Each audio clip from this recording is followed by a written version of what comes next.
Hey guys, this is Cam315 back at it with another video for you guys, and I'm back with another Kaguya-sama dual episode review. But technically, it was a full hour episode in Japan, so yeah, it should be just episode, pretty much episode. If I look at it, I think just episode 11 and 12. But yeah, it is what it is, and this episode 12 and 13.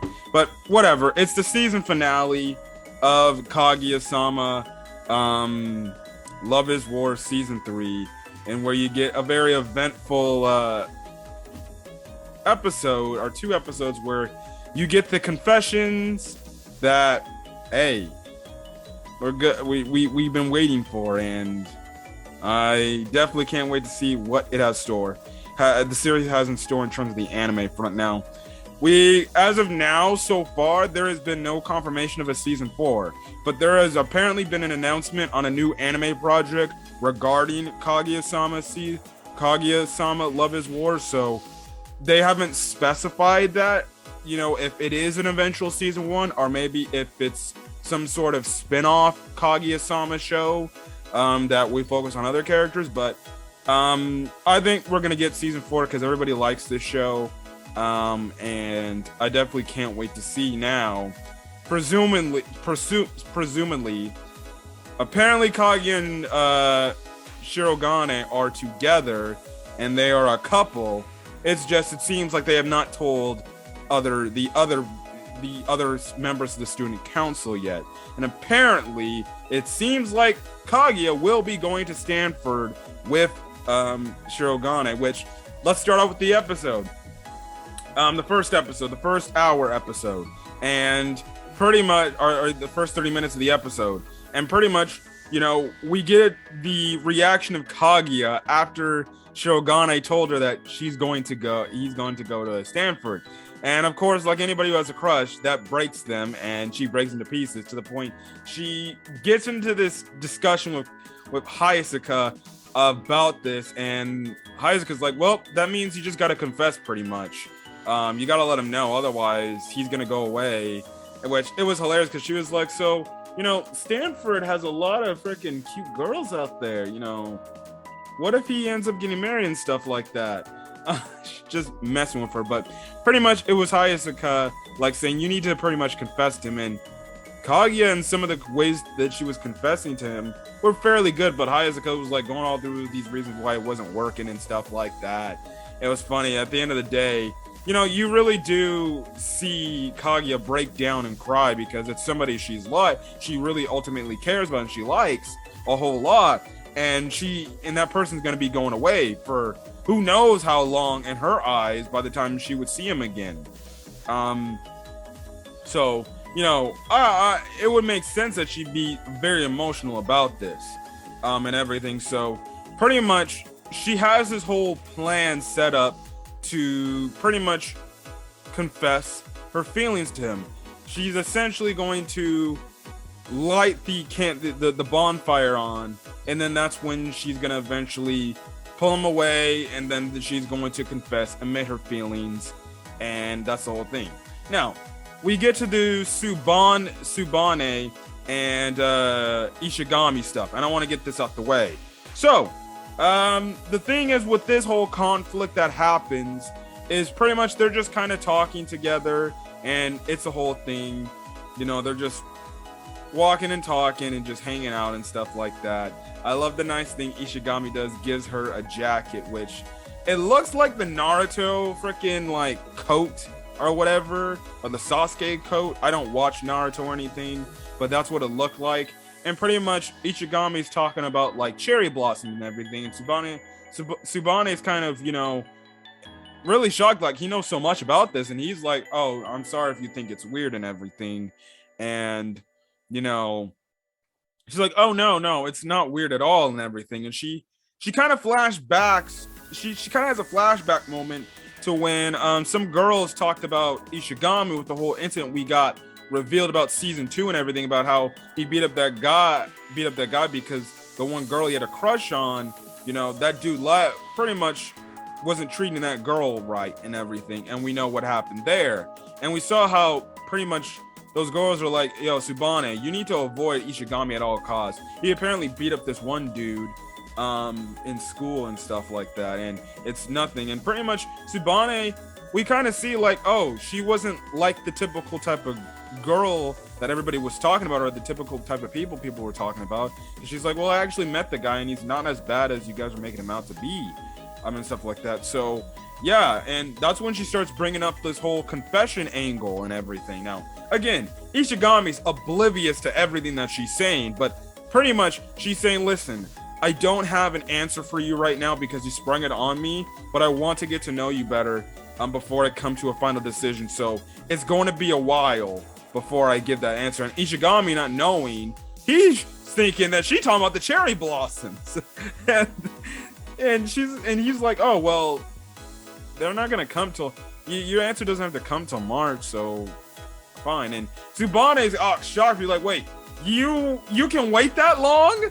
And everything. And Ishigami's like, wait, what the hell is she talking about? And by the time we have the play go on, where Tsubane is participating in, that's when he puts 2 and 2 together and he realizes, oh shit, I just indirectly confessed to her with the freaking heart cookie because the Hoshin legend and everything. And he's like, oh great, oh joy. So pretty much Ishigami's answer is to be determined.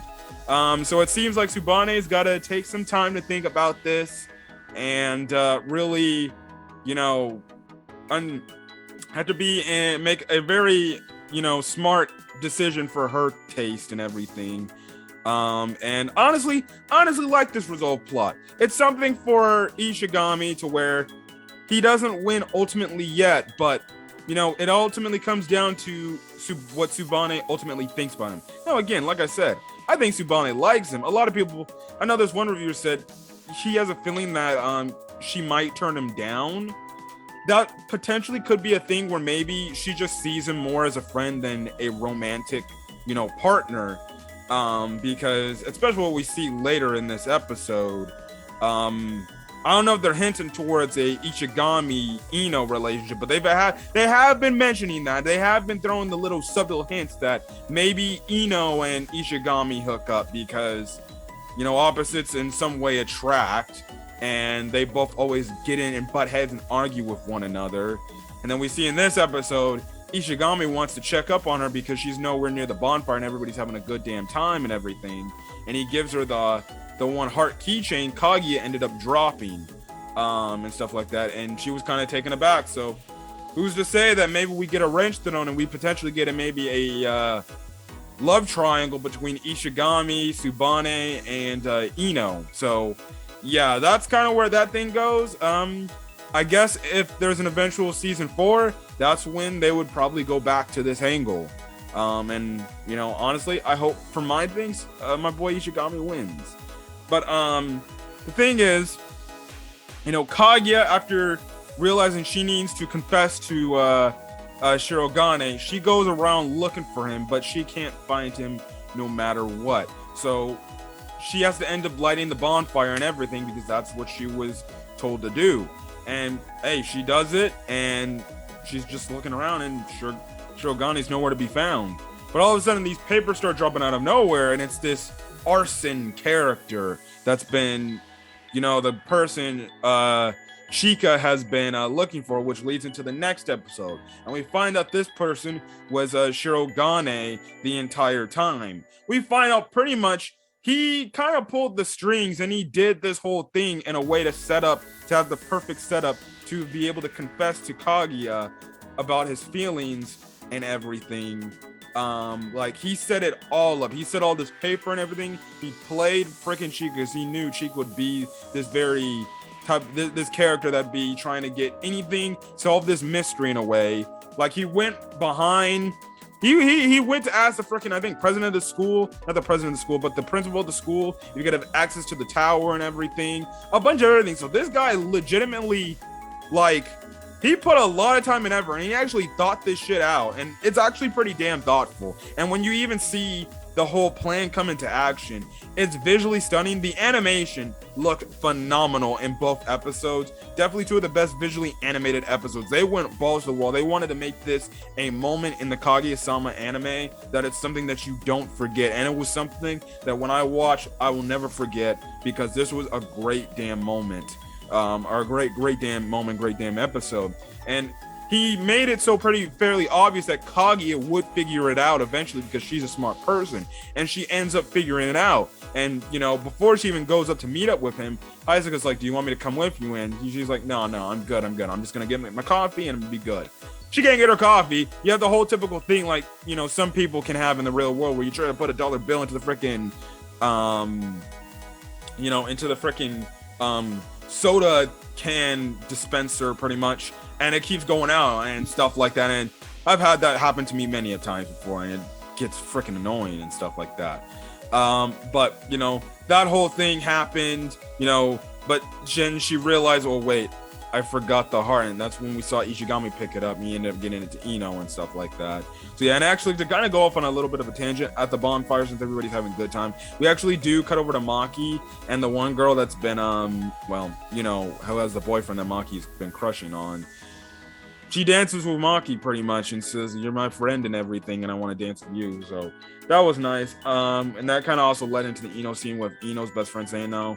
I kind of think I let Ino kind of rely on me too much. I kind of want her to be on her own and stuff like that. And we already talked about that whole thing and stuff like that. But I did think it was a nice thing for Ishigami to do that, to record what happened at the bonfire for Ino.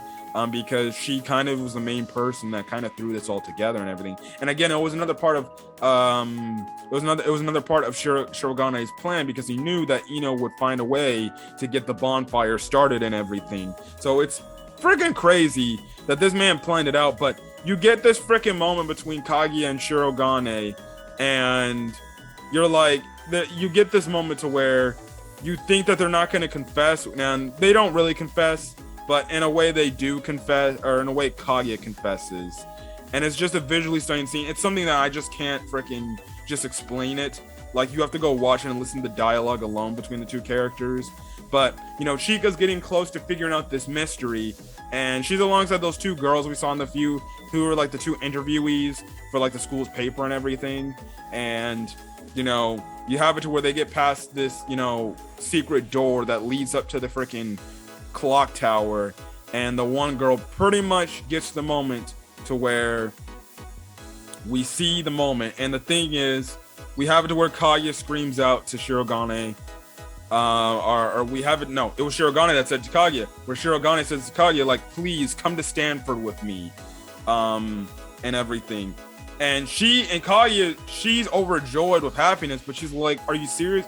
You know, that's crazy. You know, my parents, my parents, they want to approve of me and stuff like that.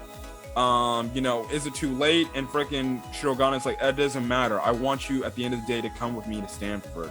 Which, that's so sweet of him to do that. The fact that, you know, he wants this girl to come with him. Which is a big sacrifice for Kaguya. Let's get something straight. You know, it's a big sacrifice for a girl to pretty much follow a boy because they like them and stuff like that. Not to say it doesn't happen, but it can be a huge sacrifice and everything. And like I said, you get the moment where the one girl listens to the binoculars, and, you know, you get this amazing display where, you know, the gigantic balloon pops open, and all these heart flowers come out, and these heart balloons come out, which he also planned and everything. He grabs a heart, and Kaguya grabs a heart, and it's just a great freaking damn moment. And like I said, the binoculars see, and you have it to where the blue heart is coming right, you know, in front of their faces as Kaguya is leaning in, and she kisses Shirogane, which I was just like, damn it, I wish we could have got the balloon out the way. But still, at the end of the day, it's confirmed it was a kiss, and it was one of those romantic kiss moments where it's like, that's gonna stick with you for a long time. And it was, like I said, it was a visually stunning scene and everything. You know, after the festival ends, the culture festival ends, Shirogane, he's kind of freaking out because he's wondering, like, what is our relationship going to be like after that kiss and everything. And he's just wondering, like, oh my goodness, we kissed and everything. Kaguya, on the other hand, she's very like, oh my god, I can't believe I just did that. You know, having that girl talk about it. She's like, man, I can't believe it. And we actually find out, oh yeah, she kissed him all right, but she kissed him in a unique way that I never thought, because she started talking about taste and everything, like his taste, like he had corn dog and it tasted like ketchup and everything. And I'm like, wait, what? And Hazuko's like, wait, what are you talking about? How would you identify a taste? You're only touching lips. And Kaguya pretty much says that she tongue kissed Shirogane, bruh. Because she saw in that one episode when oh boy and her the girl that we're dating were tongue kissing. And she tongue kissed him. And I was like, what the hell? And even freaking Hazuko's like, that's disgusting. Oh my gosh. But Kaguya, she's like writing things on her notebook and everything. She is overjoyed, happy and everything. But her whole thing is, my whole goal until at the end of the day is I will make him confess to me about his feelings and everything. Because we ultimately didn't. Because in a way, Kaguya did confess to him. And now it's something where she wants to hear it from him that he loves her, which it's funny. And then you get the end of the episode after the end credits, where pretty much the student council are all in the room and they're about to play another game. But as they're peering down behind Shirogane and Kaguya, they are holding hands, obviously keeping a secret from their friends that it seems like they're more than likely going to be together. They're pretty much together in a way. So it was a sweet ending. Again, like I said, if this was like end all be all freaking end of the story, I would have been fine with this ending. You get pretty much a confirmation here that, oh no, these characters, even though they're keeping it as a secret from others, they're practically an item now. But like I said, we're getting a new anime project. Again, we don't know if this is a season 4 adaptation or just maybe a spin-off of something, you know, another, you know, Kaguya Love is War character. But these last 2 episodes were wonderful. They were great, and I definitely did enjoy watching these episodes. And man, I can't wait for whatever next Kaguya-sama has in store. But this was a really great season. They lived by the title of Ultra Romantic because that was a pretty damn ultra romantic thing our boy Miyuki did. But other than that, Kaguya-sama is now over again, and we have to wait for whenever season 4 or this new anime project comes out, I guess. So yeah, but anyways, guys, if you guys like the video, leave a like. Put in the comment section your thoughts on this week's episode of Kaguya-sama Love is War, as well as hit the subscribe button if you want to get more Kaguya-sama content or any other anime content I upload to the channel. Anyways, guys, hopefully you guys have a good rest of your day or night whenever checking out this video. Until then, guys, stay safe and have a great rest of your day. Until then, guys, peace.